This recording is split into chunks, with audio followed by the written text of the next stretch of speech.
Penyusunan rencana tenaga kerja, bahwa apa yang kita bisa rencanakan itu sudah bagus. Pertama, punya perencanaan sudah bagus, tetapi menjalankannya itu sebuah masalah lain lagi. Eksekusinya harus bagus. Dan kapal itu beda dengan mobil yang full kendali satu orang. Kapal itu yang pegang kendali, yang urusan mesin, yang urusan macam-macam itu kerja tim bersama. Sehingga kalau kami contohkan misalnya untuk menjalankan program tenaga kerja tidak bisa Pak Kadis sendirian, tidak bisa urusan tenaga kerja saja, tapi juga OPD yang lain perlu membantu, perlu bersama-sama mengarahkan menjalankan program tenaga kerja, karena tidak ada satupun pekerjaan atau kegiatan yang dilakukan tanpa keterlibatan tenaga kerja. Bapak Ibu sekalian, kita semua ini tenaga kerja. Walaupun saya bukan dinas tenaga kerjaan, betul, tapi kita sendiri secara individual selama usia kita berada di rentang 15 sampai 64 tahun adalah tenaga kerja. Dan orang-orang yang membantu kita, yang menjalankan program kita, apakah program perhubungan, program pendidikan, semuanya tenaga kerja. Kecuali kalau pendidikan usia-usia muda yang kita bina, yang kita didik, itu anak-anak usia sekolah di bawah 15 tahun bukan tenaga kerja hitungannya. Selama dia berada dalam rentang 64 tahun harus tenaga kerja. Nah itulah, ini mungkin kalau di awal tidak banyak dulu. Jadi ini nanti sebagai nanti saya akan membawakan tentang kebijakan perencanaan tenaga kerja. Tapi mumpung di sini ada Ibu Asisten yang saya ingin mengajak Bapak Ibu sekalian memahami betul tenaga kerja ini penggerak dari semua aktivitas pembangunan di Indonesia.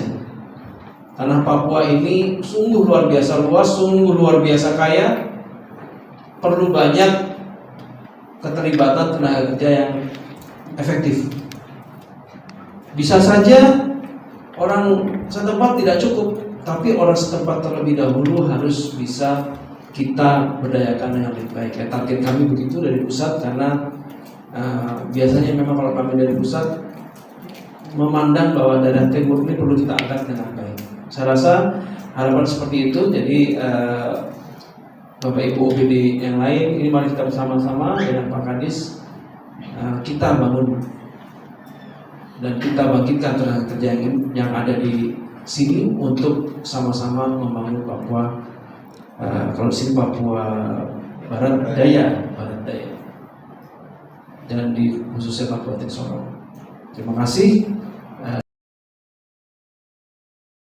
Adalah proses penyusunan rencana ketenagakerjaan secara sistematis yang memuat pendaya gunaan tenaga kerja secara optimal dan produktif guna mendukung pertumbuhan ekonomi dan sosial baik di tingkat nasional maupun daerah maupun sektoral, sehingga dapat membuka kesempatan kerja seluas-luasnya, meningkatkan produktivitas kerja dan meningkatkan kesejahteraan pekerja ataupun buruh. Bapak Ibu yang saya banggakan, perencanaan tenaga kerja makro juga merupakan proses penyusunan rencana kerja secara sistematis dalam suatu instansi atau lembaga, baik instansi pemerintahan, baik di pusat maupun daerah, kabupaten, kota maupun swasta, dalam peningkatan pendaya gunaan tenaga kerja secara optimal dan produktif untuk pencapaian kinerja yang tinggi pada instansi atau lembaga atau perusahaan yang bersangkutan.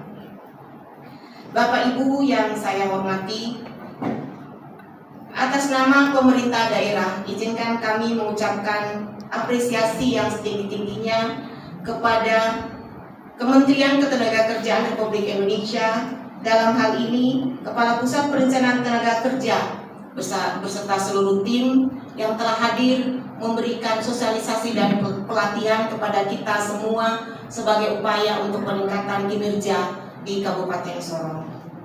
Bapak Ibu yang saya banggakan. Kita tahu bersama bahwa Kabupaten Sorong merupakan suatu wilayah yang sangat strategis di seluruh Papua, di mana sebentar lagi kita memiliki sumber daya alam, sumber daya yang sangat luar biasa. Namun sumber daya alam dan sumber daya optimal tidak akan bisa dilaksanakan dengan baik tanpa sumber daya manusia yang sangat mumpuni pula. Untuk itu pada kehadiran tim dari Jakarta, dari pusat, memberikan suatu ruang bagi kita untuk terus belajar dan meminta informasi, mendapatkan pengetahuan, sehingga perencanaan ketenaga kerjaan yang akan kita susun ke depan mendapatkan hasil yang optimal dan berdaya guna. Bapak Ibu yang saya hormati, atas nama pemerintah juga kami mengucapkan terima kasih kepada Dinas Tenaga Kerja Kabupaten Sorong yang telah memberikan andil beserta jajaran untuk melaksanakan kegiatan yang sangat luar biasa ini. Seperti yang dikatakan oleh Bapak Dr. Mustafa, bahwa kegiatan ini tidak akan bisa berhasil maksimal, tidak akan bisa tercapai visi dan misi apabila kita tidak menjalin kerjasama.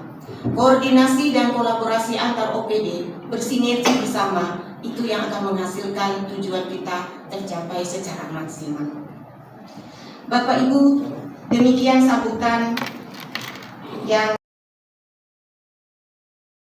untuk Kabupaten Sorong. Ini kami sudah punya buku untuk programnya untuk 2024-2029 sudah ada, dan Kemenaker kami sudah, cuma kita belum launching. Jadi kami berbicara itu berdasarkan alur program nasional terus sampai ke program daerah, bagaimana daerah mencikapi, bagaimana menyiapkan, dan bagaimana pelaku usaha makro dan mikro itu juga harus kita angkat mereka punya tingkat bisnisnya, itu artinya gitu, supaya kemudian tenaga makro ini bagian juga yang nantinya bisa kita menyiapkan untuk lapangan pekerjaan ke depan, baik itu untuk juga bisa untuk jadi kan kalau tenaga makro ada tenaga makro dan mikro, jadi artinya keduanya harus balance. Makro itu ya seperti keterlibatan pemerintah, kalau mikro itu kan pelaku-pelaku luar dari yang sejauh ini tenaga kerja kita sebenarnya berapa sih yang dibutuhkan, ataupun gambarannya bagaimana Pak ke depannya? Ya, kalau gambaran kita ke depan untuk pelaku usaha atau tenaga kerja? Dua-duanya, baik pelaku usaha, serapannya seperti apa? Pelaku usaha ya artinya bahwa keberpihakan pemerintah, itu aja keberpihakan pemerintah untuk mendorong ada tumbuhnya UKM, itu pelaku usaha, dan untuk mengangkat berubah situasi dan kondisi dari kemiskinan ekstrim. Nah, itu salah satu program yang harus dijalani, sehingga dari kehidupan mereka itu yang tadinya semula seperti itu bisa berubah. Nah, kemudian juga mikro juga sama juga begitu, di luar daripada, jadi istilahnya ada formal dan formal begitu.